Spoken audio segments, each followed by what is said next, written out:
Welcome, ladies and gentlemen, to the Soul Seekers podcast, where we believe that hunting has the power to transform lives through primal adventure, as we share our mission of mentorship is conservation.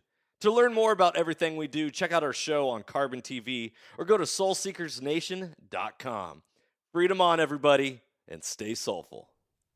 Do you want to become a better shooter, reduce flinch, protect your ears, and just overall enjoy shooting your gun that much more? Then there's no better way to do that than by adding a suppressor to the end of your barrel.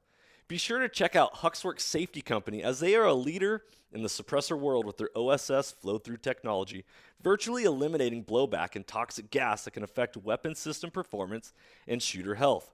To find out more about Huxwrx, go to huxwrx.com. That's huxwrx.com, and go get yourself a suppressor for your upcoming hunts. This podcast is also proudly brought to you by OnX Hunt. When I first got into hunting, I kept hearing all about public land and different access and how to find different locations to hunt. I was like, well, how are people even identifying all this stuff? Well, sure enough, I came across the number one hunting GPS app, and that is OnX Hunt. If you guys want to get better at hunting and go deeper into your scouting, OnX Hunt is the number one GPS app for that. Join the millions of hunters who trust OnX Hunt to find more game, discover new access, and hunt smarter. It was a game changer for me, and I know it's going to be a game changer for you if you've never used it. If you have used it, you know the power that it holds. Guys, I really hope you enjoy this episode. If you want to know more about OnX, go to onxmaps.com/hunt. and check out their app. Be blessed, freedom on, and stay soulful. All right, guys, if you're in the market for optics, I want you to go check out blackdiamondoptics.com.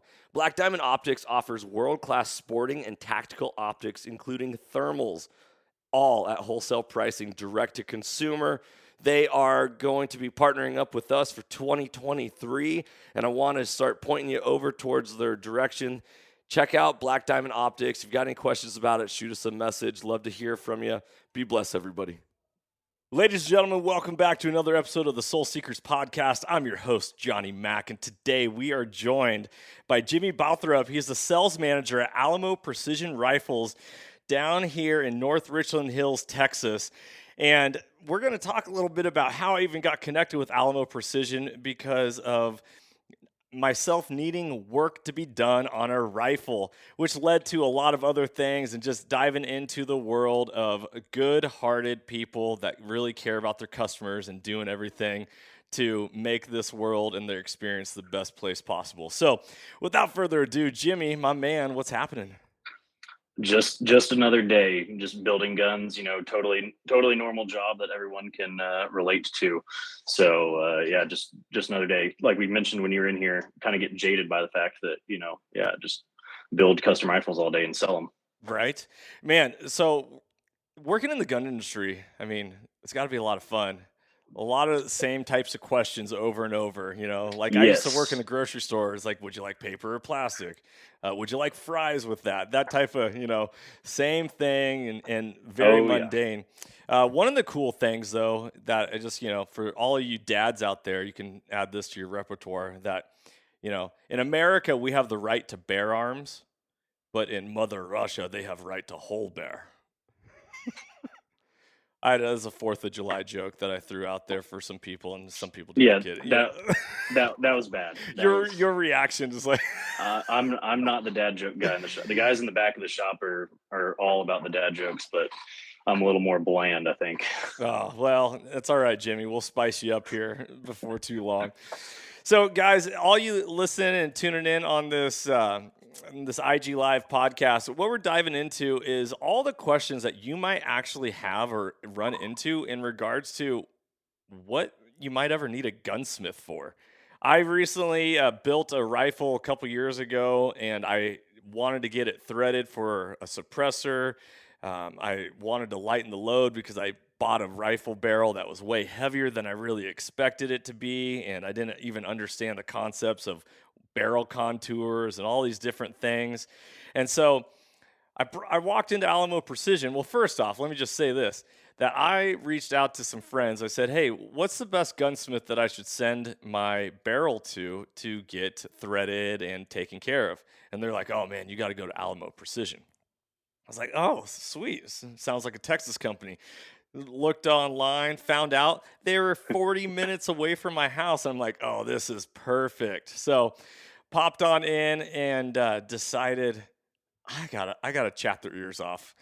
And here we are, lining up a podcast. So, Jimmy, what's it like working at a gun shop?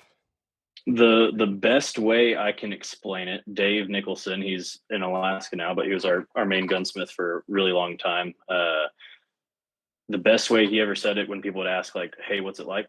It's like having your favorite meal every day. Like, it's awesome, but every once in a while it does get, monotonous and routine, and you do get sick of it every once in a while. But thankfully we're in a very niche world. Yeah, we still get, some obscure and terrible questions every once in a while, but uh, at least I'm not, I've also worked for a shotgun company that, imported like $300 shotguns. So the clientele is much different, depending on what guns you're actually selling. And when you saw the retail space, it's more of a showroom than anything. So it's not, the full hatred of retail sales. It's a little bit different. Yeah, totally get that. So one of the things, our mission here at Soul Seekers is all about mentorship is conservation. You want hunting to last for generations to come, then you need to invest in the hearts and lives of other people. And one of the biggest questions that I get from newer hunters, or people who have been hunting for a long time but have never really looked at upgrading their gear or doing anything other than their grandpa's hand-me-down rifle with the walnut stock that they've just had for generations, is what rifle do I buy? What caliber do I buy? Where do I start? And so, before you answer that question, can you give a little history on Alamo Precision, how you guys got started, and then let's dive into like that general question. Yeah, Robert and Jason started this in, I think, technically 2014, but public facing in 2015. Uh, I was between jobs and actually was looking to get a rifle built. And sure enough, while they were getting the shop opened, and I had a friend that worked for a sporting goods wholesaler, and so a buddy that was a sales rep knew of them and knew that I knew a little bit about rifles and stuff. And so I actually came in to talk about getting a rifle built. Next thing you know, they're like, "Hey, we're actually looking for someone for up front. Any interest?" And I was doing nothing at the time. So I was like, "Yeah, absolutely." And, that was early 2016, I think. Uh I huh. think that was like, that might have been summer 2016. That's how we got here. If you have been in this space, you've known how long and how hard it can be to find someone to work on your stuff, like you mentioned. And it's a really small network. When you really start looking into it, things have exploded the last couple of years. So you kind of got to delineate what are things currently like versus what they were like 10 years ago. And they were tired of doing what they were doing at the time, and realized there weren't really affordable, and that's going to be a triggering word for some people. There wasn't really affordable gun builders at the time, and so they took the opportunity to start a business, and here we are. I love it. I love it. Man, it's pretty cool to see people just like not American ingenuity be like, all right, this is what I want to do, and just set out and get after it. It's inspiring. I'm a firm believer that inspired people inspire people. So when you live that true authentic self and live out what you want to be doing, that it only makes this world a better place, and it sets the fire and sets the tone for other people to see that and be like, okay, I like that. I want to follow along. I want to get going with that. So that's great history. Getting back to the question of what rifle do I get? Right? There's a lot of off the shelf big box manufacturers. You go to your local sporting goods store and you see a lot of the same things, your Rugers, your, Brownings, Tikas, all these different things. Like, okay, where do I start? And then at the same time, I'm a firm believer that if you truly love something and you have passion for it, then it's good to invest in yourself, right? So, like a pair of shoes. You can buy any cheap pair of shoes and they're gonna do the job, but there's comfort, there's fashion, there's style, there's performance, all of that wrapped into it. And that's how I look at the gun world is like, well, how much do you love hunting? How much do you love shooting? How much do you want to shoot your rifle versus it just being something that you pull out, shoot a couple rounds, and then put it in a glass case or a gun cabinet or whatever? So, do you get this question a lot Yeah. at Alamo? Believe it or not, not as much as you'd think anymore. 5, 6, 7, 8 years ago, yes. Now custom rifles are kind of in vogue and they're cool. So there's just a plethora of information that there didn't used to be. So nowadays it's a lot of times people are coming already with, hey, I want X, Y, and Z. And we're actually seeing people are shopping around builders a lot more and saying, hey, I want to do X, Y, Z. Are you comfortable with that? Can you do that? Do you like that idea? Is that something that you're going to be pleased with? Can you stand behind that idea? Things like that. So it's shifted a little bit, but the the question that is always number one is what's the purpose of this? What do you want to do with the gun? And usually get some generic answer like, hey, I want a long range gun, I want a hunting gun. You get something totally vast and shallow at the same time, because I can go kill an animal with a 30-pound gun, and I can also, and have done it, shot 2,000 yards with a 9-pound gun. So you just have to start one by one whittling away at the puzzle pieces and figure out, do we offer something that you're after? And the kind of the why you would do it, and like how I ended up in this world, is what I wanted did not exist. So I had to seek someone out to find someone that could actually make what I wanted, because the configuration, caliber, all that stuff of what I was after, no factory manufacturers did it. Not Don't know if that's because it was a bad idea or because it just wasn't as popular. Yeah. But I think that's one thing you're seeing with the builders explode is, if you're not in this industry, you might not know like the true volume of how many guns are being built. Like some of the bigger rifle manufacturers are making 30,000+ a month. So yeah, they're not going to make your obscure caliber. They're not going to make only offering one barrel length might save them millions of dollars a year. So they're just not going to offer you every little cool feature and option that you want. Mm-hmm. Well, that goes into the question of what makes a custom rifle manufacturer a custom rifle manufacturer. What are the things that actually a end user gets to say, hey, I want this changed around, I want it to look like this or feel like this? What are the things that you guys offer? Yeah, one of my favorite things, especially when someone comes with like a weird, obscure idea, is I tell people there's a difference between custom rifles and precision rifles. Hence our name, Alamo Precision Rifles. We tend to lean more towards the precision aspect. So just from the get-go, that might rule out some stock options, some barrel options, some action options, some caliber options, things like that, because Robert and Jason, just number one, accurate rifles are interesting. We have Wayland, however you want to pronounce it, Wayland's quote on the wall of only accurate rifles are interesting. Hope I got that right. But yeah, that's kind of the root of it. But yeah, you can get custom stuff, and like that's more of like your old timey gunsmithing of, okay, I want someone to adjust the length of pull, I want someone to tune the trigger, I want someone to maybe add a muzzle brake or add some sights to a rifle, or more generic gunsmithing. And then the precision side of it is the tolerances that we can hold and the repeatability of our machining that we can do and the results you get afterwards. Mm-hmm. So the custom and precision, I think, get thrown together, and for the sake of conversation, no real reason to try to delineate between the two. But yeah, you come in. What's up, Soul Seekers Nation? Thank you so much for listening to this podcast. I really appreciate it. As a reward, I have some discount codes for you to use if you are in the market for a brand new hunting pack. Go check out initialascent.com and Initial Ascent packs. They are made in America. Their one-piece carbon frame is an absolute game changer. We run their packs. We love them.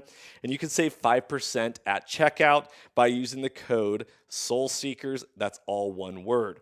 Also, for those of you who are archery hunters and you are tired of shooting at dots on a target, check out deadnutsoutdoors.com for their lifelike 2D archery targets. You can save 20% on all of their products by using the code SOULSEEKERS at checkout. Once again, the code is SoulSeekers, all one word. Go check out initialascent.com and Dead Nuts Outdoors. Enjoy the podcast. You can pick just about anything, and the only way that we're going to tell you no is if it's a terrible, terrible idea, which does happen right now. The leading theme for that is ultra lightweight, massive cartridge guns, like people wanting carbon fiber 338 Lapuas or carbon fiber 375 Shitaks.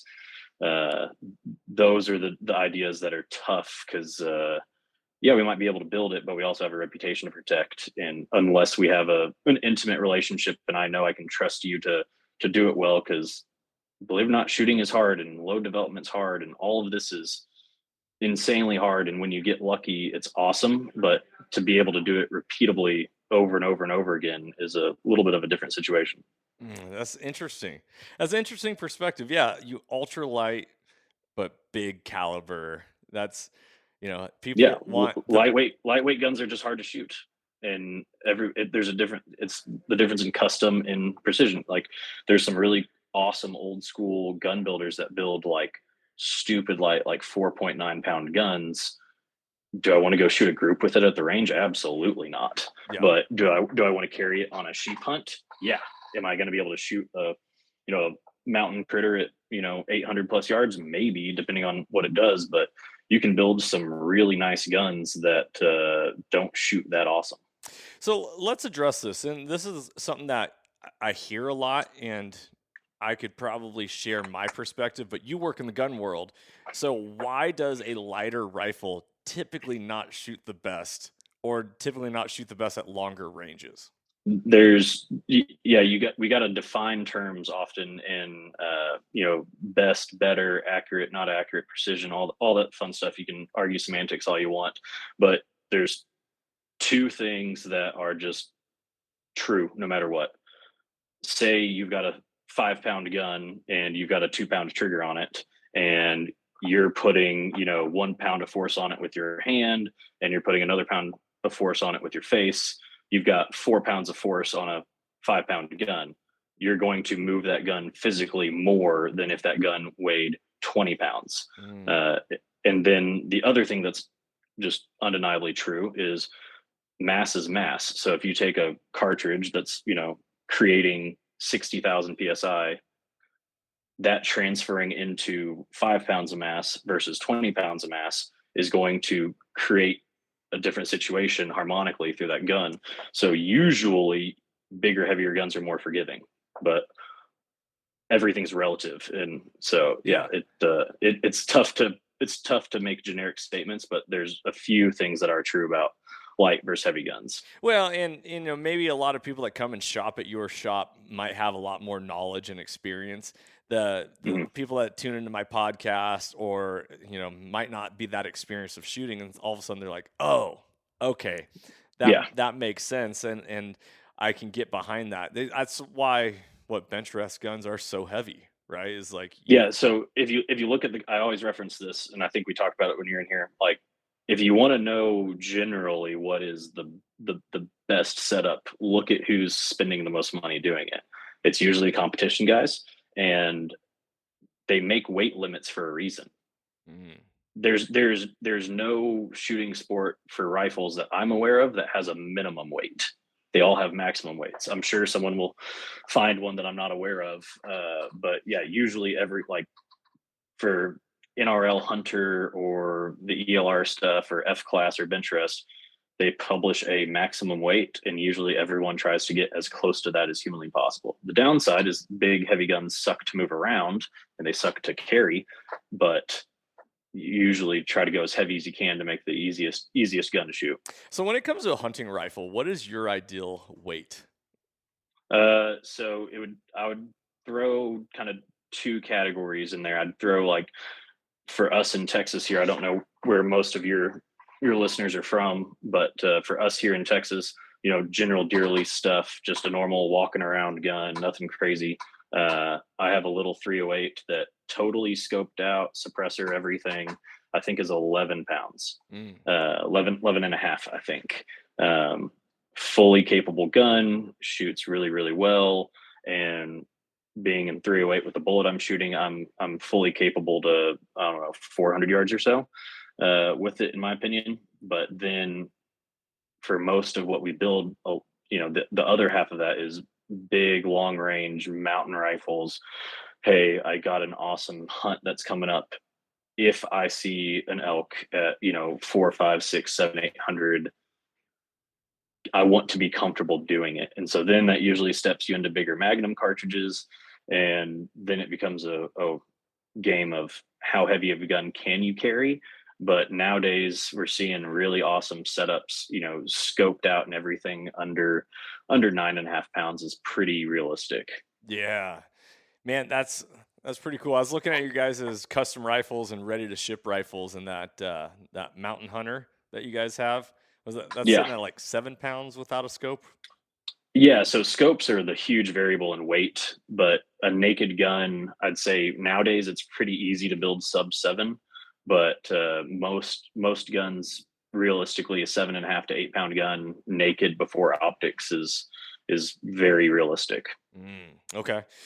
All right. Well, I want to get to some of these questions that rolled through, and we're not going to necessarily be in any specific order, but I'm just going to start hammering some questions at you and go from there.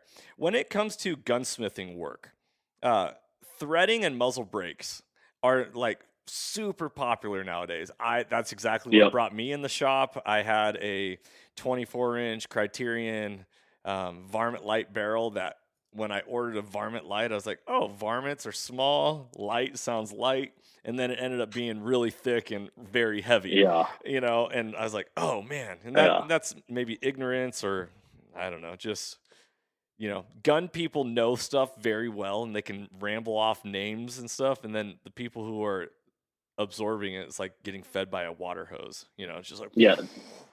Yeah, there's levels to it for sure, and like the names of contours and things like that. Honestly, they're just arbitrary and don't really mean anything at all. So you have to look at the specs. In muzzle threading is a fun one because there's a difference between doing things right and things that are physically possible. And we see a lot of factory guns with really thin barrels, cost savings. Having threaded barrels on calibers that they may or may not should be threaded with the barrel thickness, and people wanting to bring them in, and the barrel is just too thin to thread after the fact safely. So interesting. yeah, usually barrel diameter is the big binary go no go for can you thread the muzzle, because you can do a lot smaller barrels than are ideal, but they're just not safe always and not the best idea. Yeah, I bought a Kimber Adirondack, and it is, Yep. I think, 18-inch. It's probably one of the guns that you're Oh yeah. thinking about with the Oh, super oh yeah. pencil thin barrel. Oh And yeah. they threaded the end, but it wasn't even Yep. a threading pitch that would fit any sort of device. So you had to buy an adapter and go Yeah, through that process. a gun like that is a perfect example of one year they'll make it threaded, another year they won't make it threaded. Someone will walk in the front door and saying, hey, I want to get this gun threaded. We say no, and they say, well, I have one that is, and then say, well, sorry, like it's just not right to do. It's not ideal, it's not safe, it's not the best thing possible. And now with suppressors too, that's complicated things, because you're not talking about hanging a 2-ounce muzzle brake off the end. You're talking about hanging a 5-6 ounce to 18-ounce can off the end of a gun. And there's just good ideas and bad ideas sometimes. So that brings in the next question, because as I was perusing your guys' website, and when I was in the shop, I saw this thing. I got to see what I had to write it down. The EC tapered tuner. That was something that apparently I was watching the video that you guys have on your website. It's been around for a while, but for me, I was like, what the heck is this thing? And that, you're talking a little bit about threading the muzzle and kind of tuning your rifle. Can you explain what that is and why someone would want to actually put that on their gun? Yeah, so tuners are very popular right now. It is a very simple technology. It is just basically a weight on some threads, and so you screw the weight in and out, and it changes the harmonic profile of the barrel because the mass is physically shifting on the barrel. And the reason why you would want one is if you have a gun that you may or may not be able to get to shoot right. Using the barrel tuner can help you get a gun dialed in. So they're very applicable in rimfire because you can't really tune the ammo. You buy 10 different types of ammo, shoot it through your 22, see what does best, then use the tuner to get it finally dialed in because you can reload for 22, but no one's really doing it in mass. So they're applicable there. We see it more and more with more common guns, as I'd call it. The F class and bench rest world uses them. And they can super nerd out on it. Like Eric he obviously started a business around them. That's how much he believes in them. But we're seeing more and more people use them kind of as shortcuts, and that may or may not be a good idea. So it's just another thing you can use to try to get a gun dialed in. Are you Rather than tuning the ammo, you tune the harmonics of the gun, and it can work really well, and it can also just be another variable to the puzzle. Do you see many people adding those to hunting rifles? All right, everybody, thank you so much for listening to this episode. As a thank you, I got more discount codes for all of you. If you are in the market for anything in regards to calls, whether it's elk calls, turkey calls, deer, or predator calls, you can save 15% on all Rocky Mountain hunting calls by using the code SOULSEEKERS. That's all one word. And if you're in the market for hard side hydration, a better way to hydrate, go check out hardsidehydration.com. Use the code SOULSEEKERS10 to save 10%. And we also have a discount at Graxaw.com. Graxaw is the leader in ultralight game bags and other backcountry gear. Light, fast, and efficient is their motto.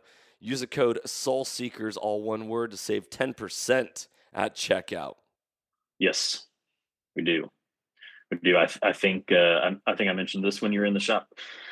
We see people getting dead set on, hey, I want to shoot this bullet at this velocity because the internet said so.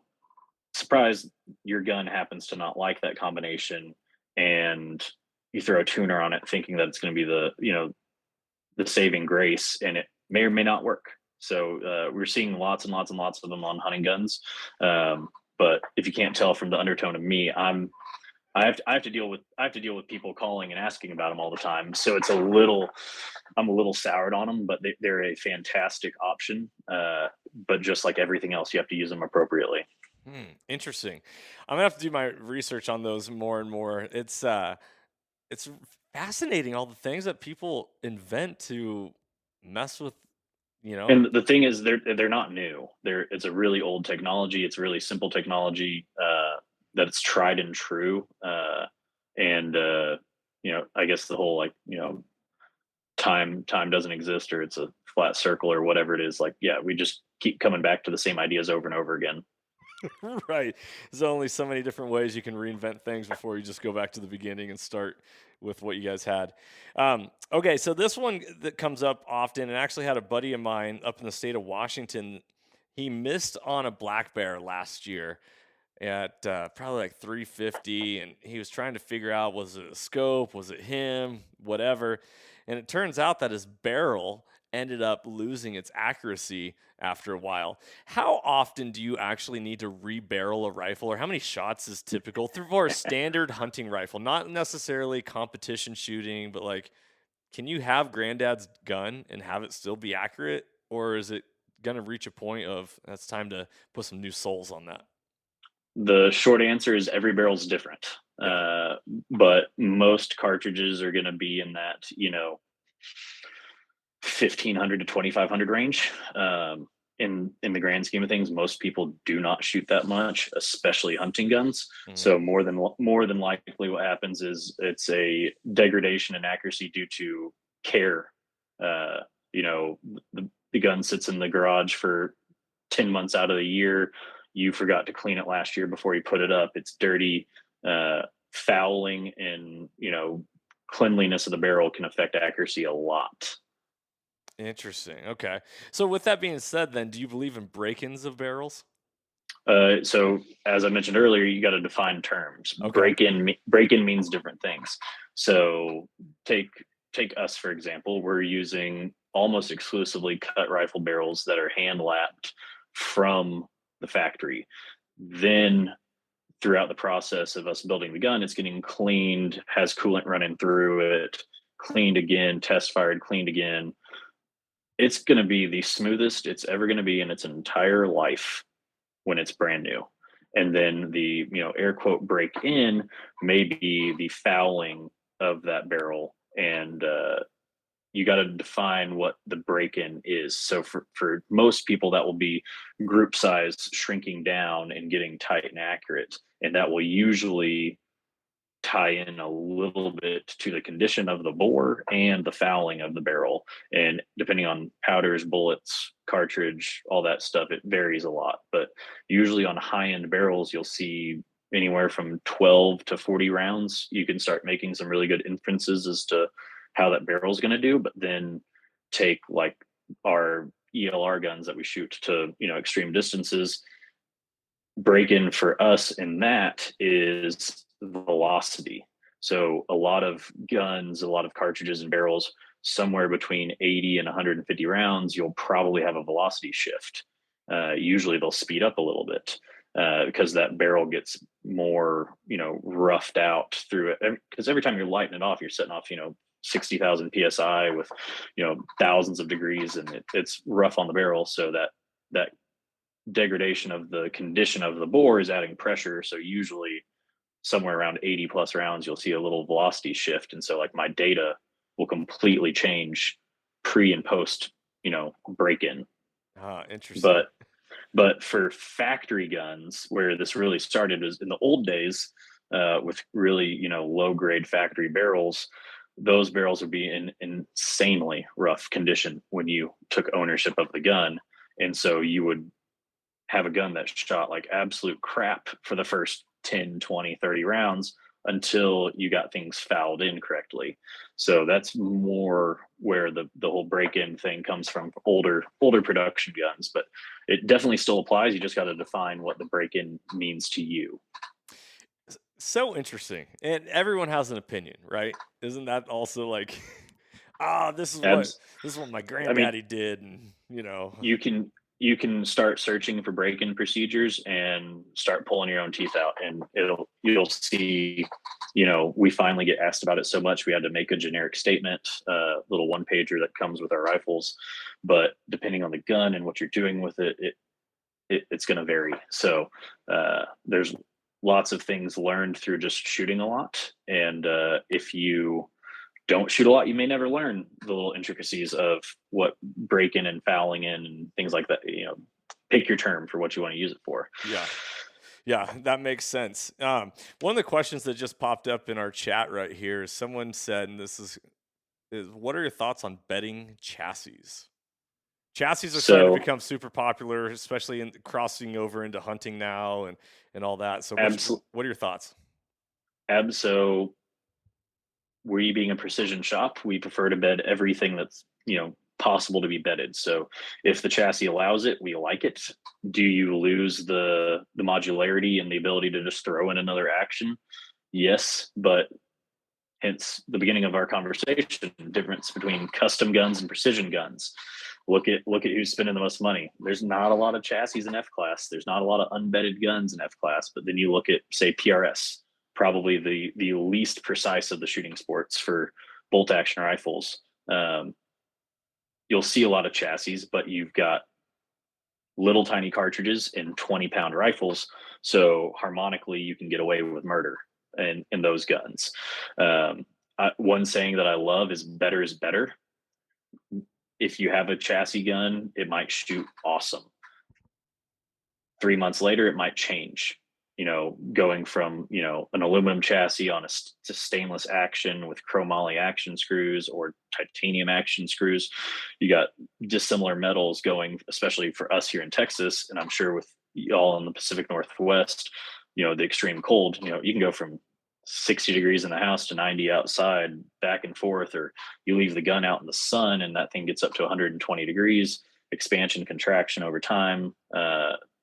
an unbedded chassis is more than likely probably going to wiggle loose over time, so they might require a little bit more maintenance.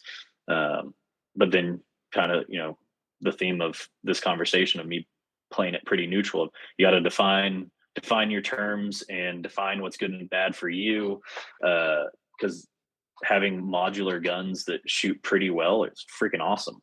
Like, Yeah. I've got chassis for 22s, and then hey, let me throw my 16-inch 308 barreled action in it for a bit. Oh, let me see how the 20-inch 308 feels in it. It's like Legos, so it's fun. And I think the AR crowd is kind of driven all the technology for the unbedded chassis or unbedded stocks that also exist. But Yeah. The AR crowd. bed the gun if possible. Okay. If possible, bed the gun if you want the most accurate gun possible. Okay.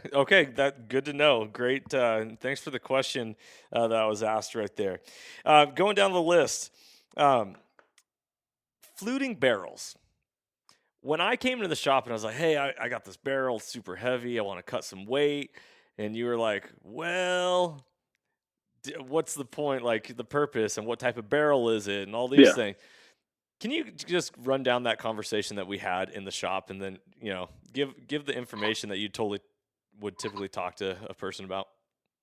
Yeah, so I'll try to not get super nerdy on it, but just maybe leave some teasers for people to start researching and Googling and, stay up all night trying to figure out what the point of life is. But so you walk in with this gun, never seen it before. You say, "Hey, I want to lighten things up."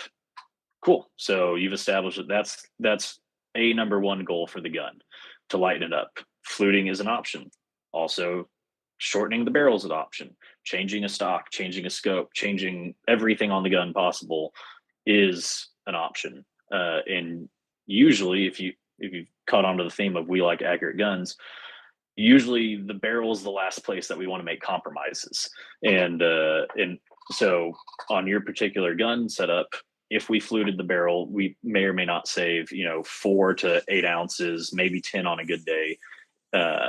So depending on who you are, that may or may not be a lot.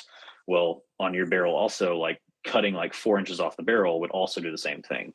The reason why that may or may not be an option to explore is your particular barrel was a button rifled barrel. And there's basically in this world, there's really two classes of barrels, usually button barrels and cut rifle barrels. And basically for the buttons, they go and have like I think it'd be called like a swedge or the forcing cone, a button, and pull or draw it through the barrel. And that can create some more stress in the barrel. A proper barrel manufacturer is going to go through and stress relief barrels. However, there tends to be a higher rate of dud barrels with button barrels, and these are generalities. I'm sure some of the most accurate guns in the world have been button barrels, so don't at me, but in general, we've seen that there's more of a likelihood of accuracy degradation or a change in performance of the gun if there's stress in the barrel and you flute it after the fact, and then it's not stress relieved or heat treated, cryoed, whatever. And in your instance, it was one of those like, hey, we can do it, but just the fair warning of, if we do this and it shoots not awesome after the fact, don't get mad at me. Mm-hmm. So we explored the options of different fluting patterns, different depths, things like that. But a big one is machining principles. And so the world that we live in, there's a difference between like classical gunsmithing, like we talked about earlier, and like true correct machining practices. And so you've got everything from feeds and speeds, what tooling you're using, what machines you're using, how you set it up with all your fixtures. There's a billion different things that I barely know any of. That's why we have really good guys in the back that know what they're doing. And so there's a lot of people that I think may or may not be gunsmiths and then get machines and try to figure stuff out. And then guys that are machinists and start messing around with guns. And, through the last 40 years, there's been some bad experiences for people that people have learned about, and fluting is usually one of those. I think AI, Accuracy International, did a study. It's still arbitrary. Their numbers were very small. And I want to say there was a very fractional difference between their sample size of barrels that were fluted and barrels that were unfluted. But from like the competition world, you don't see people doing it because it's just a wasted cost. If I'm going through 3 to 5 barrels a year, I'm not wanting to pay 175, $200 per barrel just to get it fluted just to look cool. But ultimately, doesn't it also cool the barrel down faster? I would say theoretically maybe, but look at everything that's air cooled. They have massive fins on them. So like take motorcycle engines, radiators, things like that. The added surface area is at a lesser rate than the reduced mass. And so as we talked about earlier, mass is like a definitive thing. So if you pull mass out of it and transfer the same amount of energy into it, that barrel might actually get hotter faster being lighter weight. So, and of course, it's all relative and depends on barrel and everything like that. But I'd say no, it is. It's not going to help the barrel cool faster because you're also pulling mass out. Interesting, man. You're I'm going to school right now, just learning all sorts of stuff.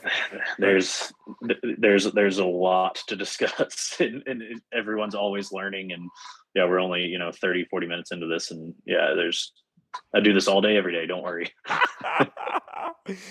All right, so let me see what other questions popped up that I took notes on for people.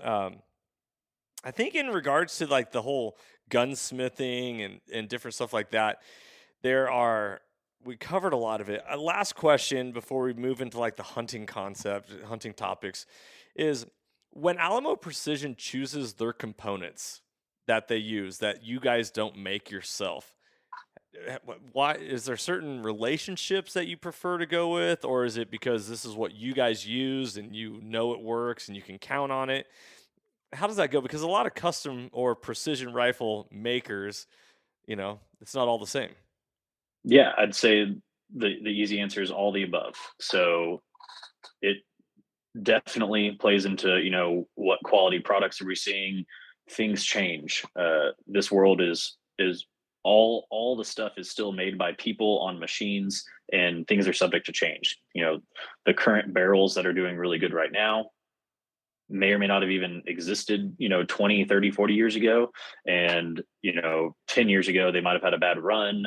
The barrel manufacturers are always at the mercy of their steel lots that they get. And then as far as actions go, features, deliverables, things like that, it's relationship and quality based. And you'll see a bunch of different builders use different brand components and get awesome results doing things many different ways. But yeah, it's quality, features, price point, relationships, things like that all drive what components we use for what we stock in the back. And what components does Alamo Precision make themselves when it comes to their final complete rifles? So that is the fun question. We are very, very, very glorified gun putter togethers. So we the only thing that you could say that we technically like own is the process and the measurements of the chamber and muzzle threads and bedding. So when we get a barrel, it's a blank. There's no threads on it on the muzzle or the breech. There's no chamber. It's literally just a contoured blank that has a 22 or a 243 or a 308 bore through the middle of it. And then we have to measure your specific action and then get the barrel to fit onto it and get everything to chamber.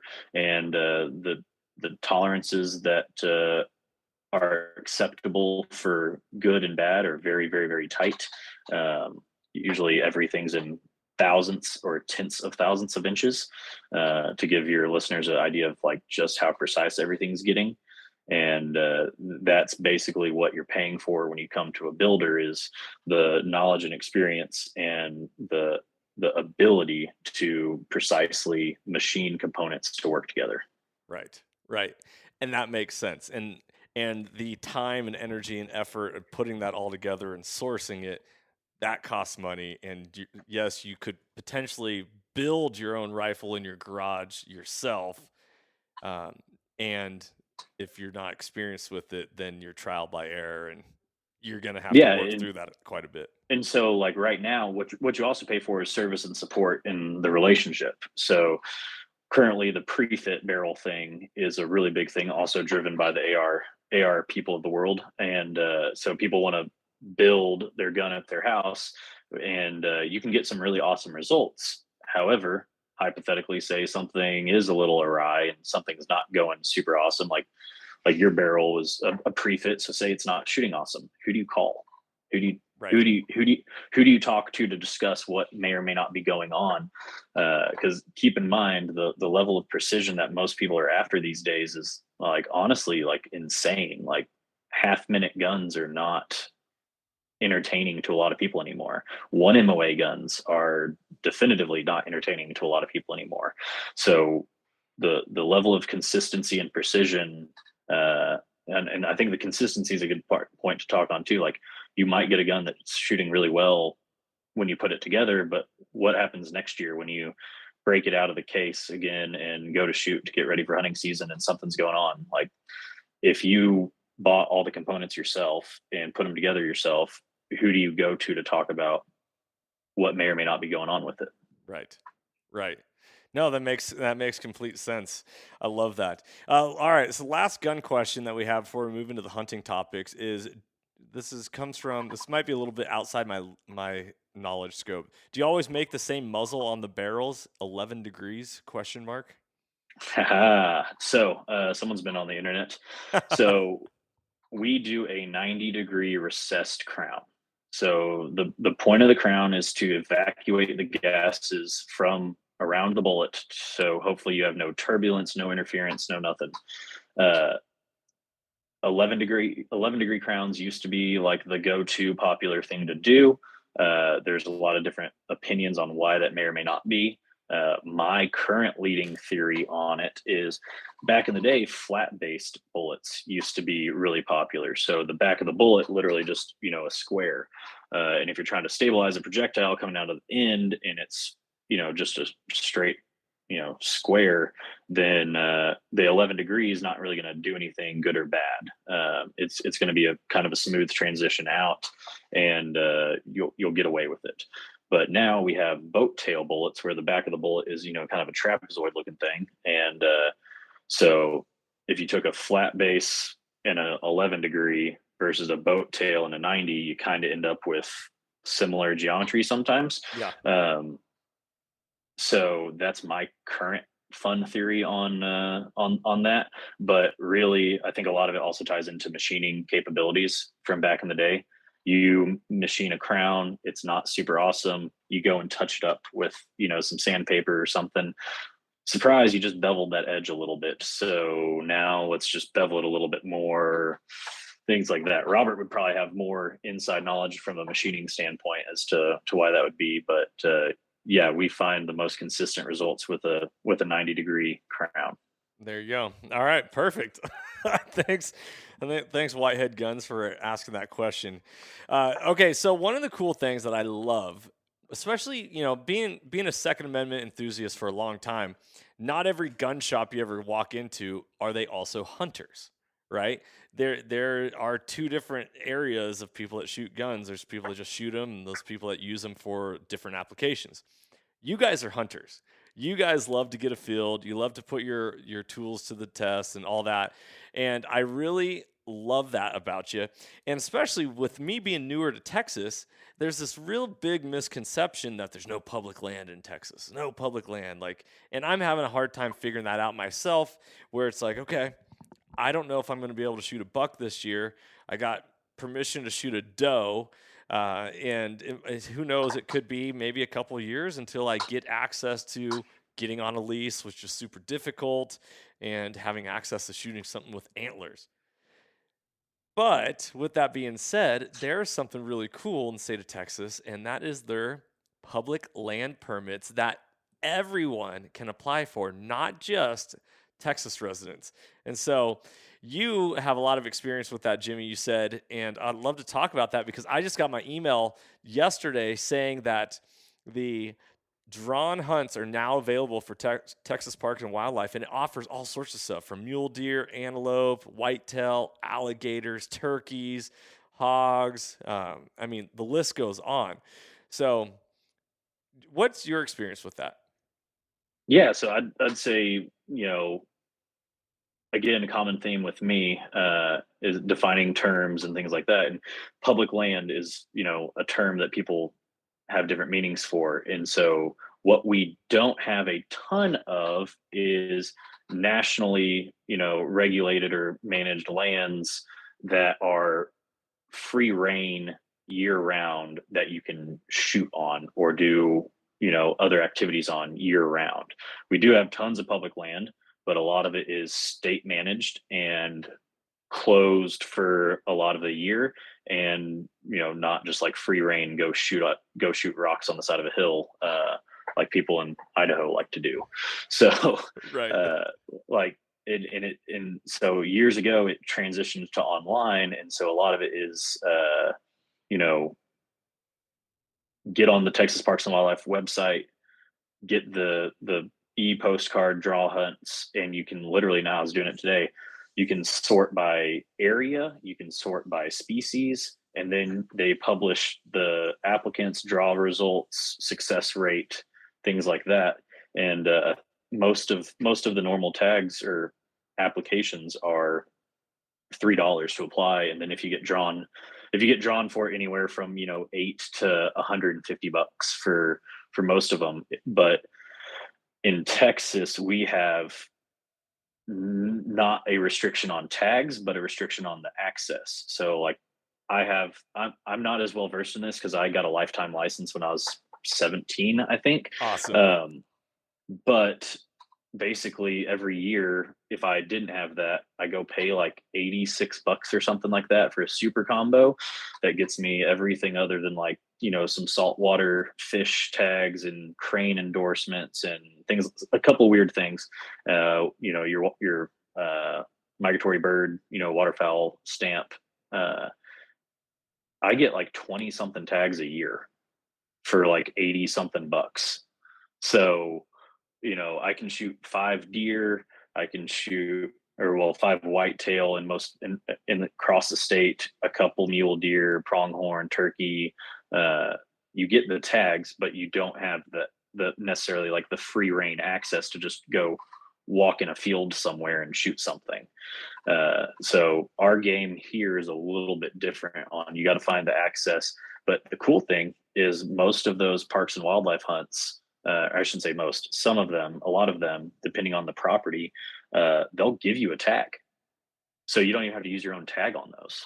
So there, and a lot of times also, if you go to like, if you pay for a hunt, we have a land management program that the state will actually give landowners tags too. So, there's several people that shoot, way more than their five allotted deer per year, and do it with all tags and no concerns and all legally.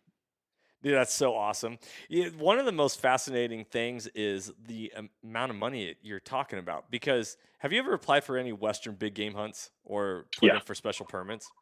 Yep. You get that fun little like hold where the state holds your 600 to $1,200 for an undisclosed amount of time. And, I'm not that far along in life. So it's not like I just got, the bankroll to submit for, 30 tags. But for Texas, yeah, $3 application fee. And if you get drawn, then they charge you, which is nice that Texas does it that way. So much easier for me. Like, but that's also kind of makes it hard because I think I submitted for all 4 mule deer hunts in Texas in like under 5 minutes. It auto populate. You put in your social and your name and stuff like that, verify your identity, and then next thing you know, check the boxes for what I want to apply for and enter payment info. And yeah, it's pretty easy to apply for hunts in Texas. And you don't have to be a resident. That is like, Yeah.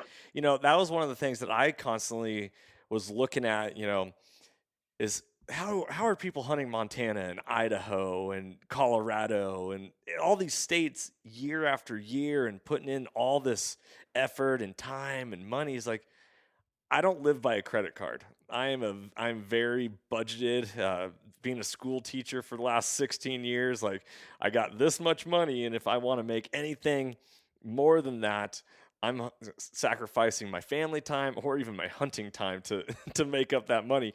So Yeah. here we are, and this is like the little unknown fact about Texas hunting. Everyone's like, "Oh, Texas hog hunting from helicopters, yeah, let's go do it." Or south of the down by the border, the monster whitetails. But there's a lot of things that anyone can apply for and really get after, and have a lot of fun and high success rates as well.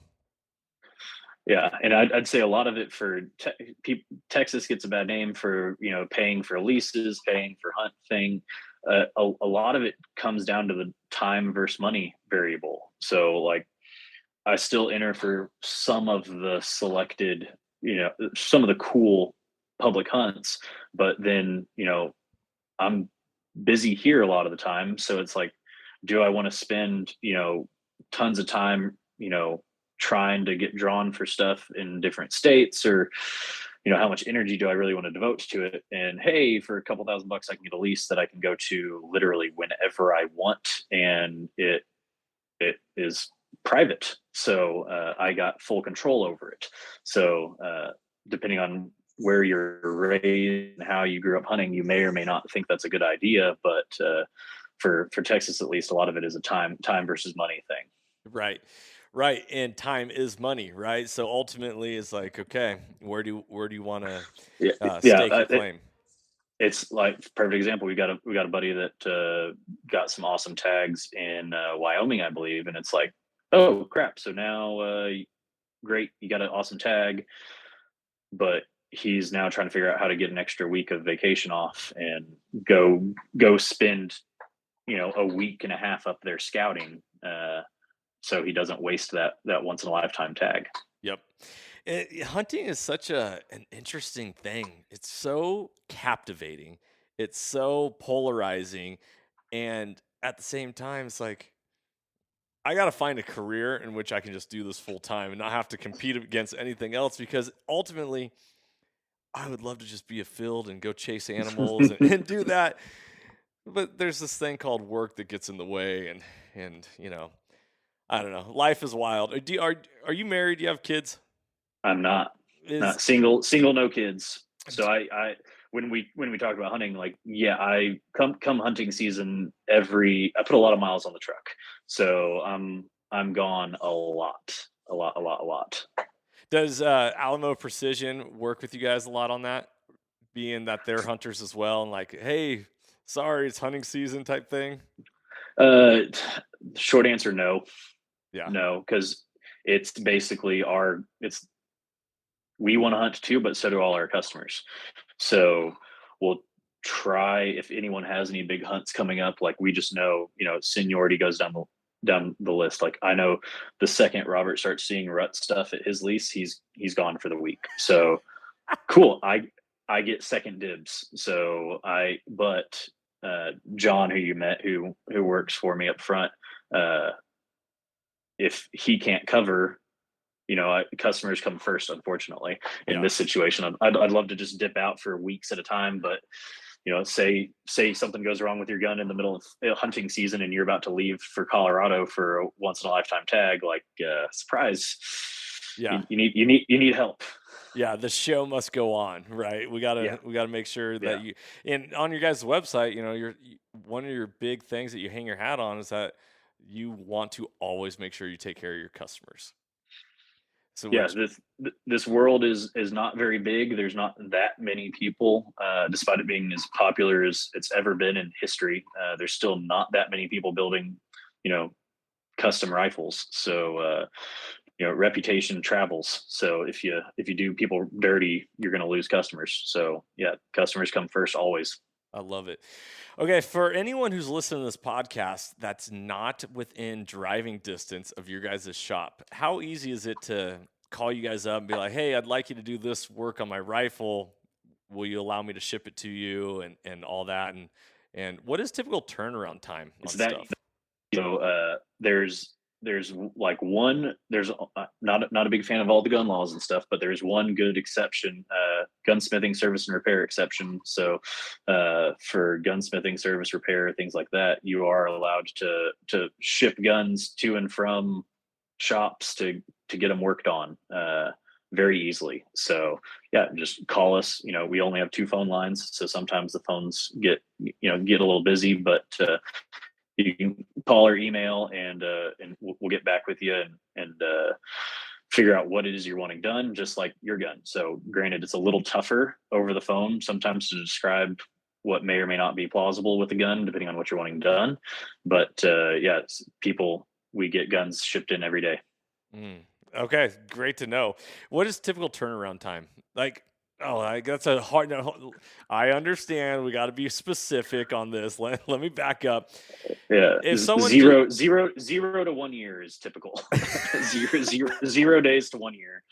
with the But no, most builds and stuff take like 6 months or so for most stuff these days. But it kind of it's all relative. Okay, so what with suppressors becoming more popular these days, if someone just like, hey, I want to send you a barrel and get it threaded, that is it Couple possible to? couple week turnaround.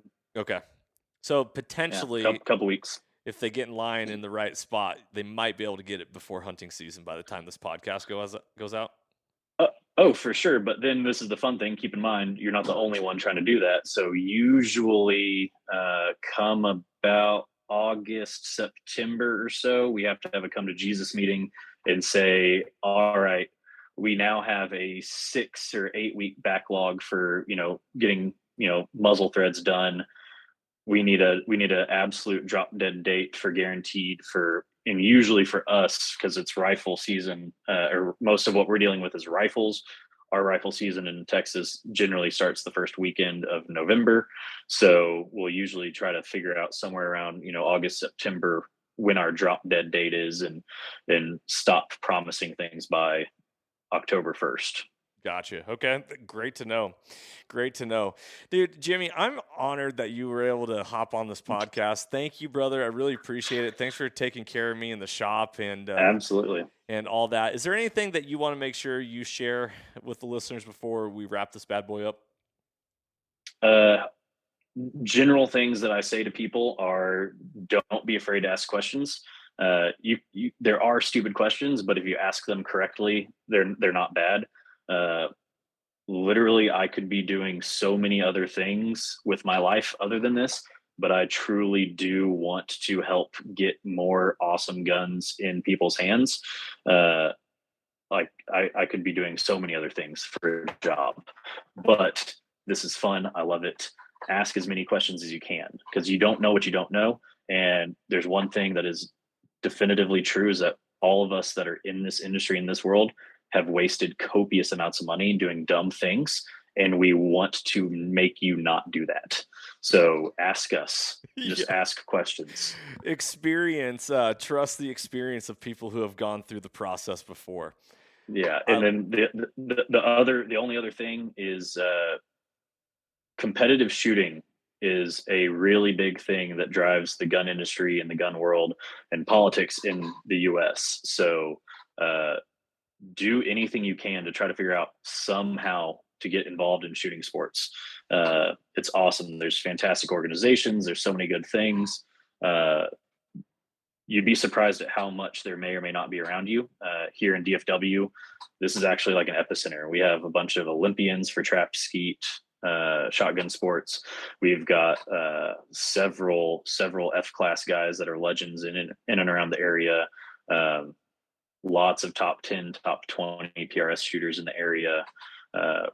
So we're lucky here. But do your research and see if you can find where you've got some competitions going on and get involved, because that will change your perspective on what's possible and make you way more lethal in the field. That's why I got into competitive shooting. It really is a game changer when all of a sudden, you're like your buddy, his gun may or may not have been shot out at a black bear at 350 yards. But you never know, if he starts shooting competitively, for a couple of years, gets those skills up. Next thing you know, 350, 400 yard shots on animals out west, not a big deal at all. Interesting. I love it. I'm a huge proponent of everyone has opinions, very few people have perspectives. And to get perspectives, you got to have experiences. You got to live. Everyone's like, oh man, anti-gun, gun laws, gun restrictions, all this. Well, do you own one? No. Okay, well, let's let's go through this process here. Yes. Like, don't just be a talking head and repeat what other people say and own it like you know it 100%. It's like, no. Have you experienced it? What have you taken driver's ed to drive a car? Okay, well, have you taken a gun safety class? Even if you're anti-gun, have you gone through the process? Because then you can speak about it, right? Being a school teacher, I struggled. I was a PE teacher, physical education teacher in the state of Washington, and I struggled to get archery into my school. And when I said, hey, would you guys be up for pellet rifles being brought in? They were like, no. It's like, man. Yeah, shooting sports and competitive shooting for youth and because it's a fantastic hobby. You're gonna spend tons of money and run out of time, but shooting sports are awesome, and they will definitively make you better in the field for sure. Yeah, 100%. Jimmy, thank you so much, brother. I really appreciate time, your energy, and your enthusiasm. You're amazing. I'm looking forward to coming back in the shop and hollering at you. Guys, I hope you enjoyed this episode and this Instagram Live podcast. This podcast is going to be dropping here in a couple weeks, probably in 2 weeks on a Monday, so be on the lookout for that. We also have a new episode of Soul Seekers launching this coming Tuesday, the 11th, on Carbon TV, a Washington fall bear hunt where we get a brand new hunter out into the woods and get them to experience and lay hands on animals and, real life education. That's what it's all about. Remember that hunting has the power to transform lives through primal adventure, and you can never outgive good, as a mentorship is conservation. I'm Johnny Mack for Jimmy and Alamo Precision Rifles. Be blessed, everybody. Freedom on, and stay soulful. If you enjoyed today's podcast and want to support the show, you can always like, share, subscribe, and leave a rating, as it helps us share our mission of mentorship is conservation. Thank you so much for tuning in and being a part of Soul Seekers Nation as we transform lives through primal adventure. If you want to get more connected with the podcast, check out the Soul Seekers Nation Facebook group, as I look forward to connecting with you on the next episode. So stay tuned and stay soulful.